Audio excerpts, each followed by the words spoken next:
नमस्कार विद्यार्थियों, आज हम संज्ञा के विषय में जानकारी करने वाले हैं, जिसे इंग्लिश में कहते हैं नाउन। तो चलिए देखते हैं। संज्ञा। साहिल विद्यालय से घर लौटा, उसकी प्रसन्नता का ठिकाना न था। उसे कविता पाठ प्रतियोगिता में पुरस्कार मिला था। प्रधानाचार्य ने उसे पुरस्कार दिया था। उसने दादाजी और दादी जी को बताया। उन्होंने उसे गले से लगा लिया। बच्चों, इन वाक्यों में आए साहिल, विद्यालय, घर, प्रसन्नता, कविता, पुरस्कार, प्रधानाचार्य, दादा, दादी, गले शब्द व्यक्तियों, स्थानों, वस्तुओं और भावों के नाम हैं।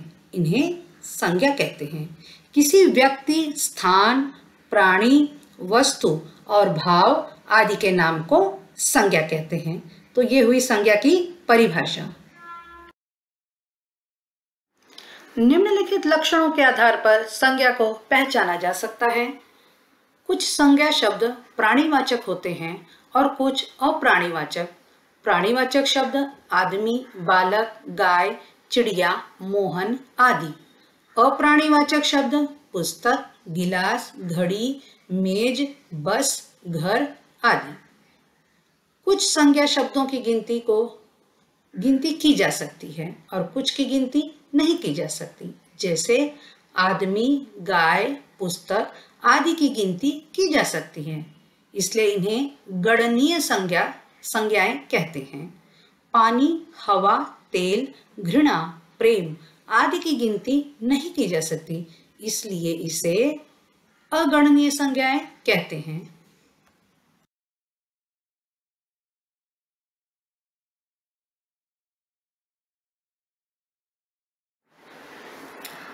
संज्ञा के भेद।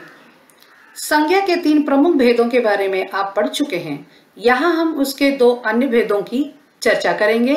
इस प्रकार संज्ञा के कुल 5 भेद हुए। संज्ञा के भेद: व्यक्तिवाचक संज्ञा, जातिवाचक संज्ञा, भाववाचक संज्ञा, द्रव्यवाचक संज्ञा और समूहवाचक संज्ञा। तो बच्चों, चलिए हम एक एक की परिभाषा देखेंगे और उसके उदाहरण भी देखेंगे।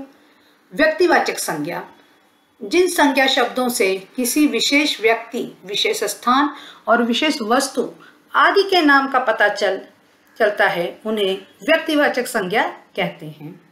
जैसे व्यक्तिवाचक संज्ञा में मदन गोपाल, श्री रामकृष्ण परमहंस, श्रीमती सरोजनी नायडू, श्री लाल बहादुर शास्त्री। और स्थान में मुंबई, चंडीगढ़, श्रीनगर, लद्दाख, भागलपुर, उज्जैन, रामेश्वरम, न्यूयॉर्क। वस्तु में रामचरितमानस, नंदन, चंदा मामा, महाभारत। अब हम जातिवाचक संज्ञा के विषय में जानकारी प्राप्त करते हैं। बच्चों, जिस संज्ञा से उसके पूरे वर्ग अथवा जाति का बोध होता है, उसे जातिवाचक संज्ञा कहते हैं। जैसे प्राणी, अगर हम प्राणी कहते हैं तो दुल्हन, पुरुष, लड़का, कौवा, मुर्गा, मच्छर, हिरण आदि। और अगर हम स्थान की बात करते हैं तो देश, शहर, मोहल्ला, गली, दुकान, बाजार, पहाड़, नदी आदि। वस्तु खिलौना, कार, साइकिल, कपड़ा, पिज्जा आदि। अब हम चर्चा करेंगे भाववाचक संज्ञा पे। जिन संज्ञा शब्दों से किसी प्राणी या वस्तु की स्थिति, भाव और दशा आदि का पता चलता है, उन्हें भाववाचक संज्ञा कहते हैं। जैसे थकान, मुस्कुराहट, लड़ाई, बहाव, खिंचाव, गर्मी, बुढ़ापा, प्यार, हंसी आदि। ये सब महसूस करते हैं हम, है ना? इसलिए ये मन के भाव हैं। ये भाववाचक संज्ञा का उदाहरण है। अब हम देखते हैं द्रव्यवाचक संज्ञा। जो संज्ञा शब्द किसी धातु, द्रव्य या पदार्थ का बोध कराते हैं, उन्हें द्रव्यवाचक संज्ञा कहते हैं। जैसे 2 किलो आटा दीजिए, यह अंगूठी सोने की है। भैंस का दूध कितने रुपए लीटर है? आटा, सोना तथा दूध वैसे तो संज्ञा शब्द ही हैं, लेकिन हम इन्हें गिन नहीं सकते। इन्हें नापना या तौलना पड़ता है। धातु, द्रव्य या पदार्थ को सूचित करने के कारण इन्हें द्रव्यवाचक संज्ञा कहते हैं। अन्य उदाहरण जैसे चीनी, लोहा, पानी, मिट्टी, तेल, अनाज, चांदी आदि। अब हम चर्चा करेंगे समूहवाचक संज्ञा की।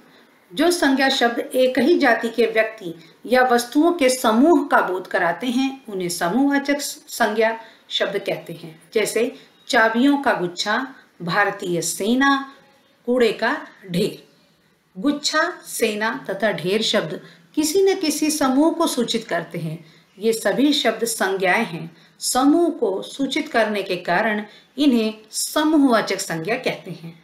अन्य उदाहरण जैसे भीड़, सभा, झुंड, गिरोह, गट्ठर, दल, मंडली, गड्डी, टोली आदि।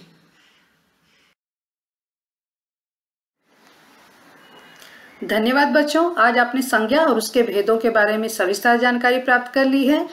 आशा करती हूँ ये वीडियो आपको पसंद आया होगा। आप इसको अधिक से अधिक लाइक करें, सब्सक्राइब करें। घर पर रहिए, सुरक्षित रहिए।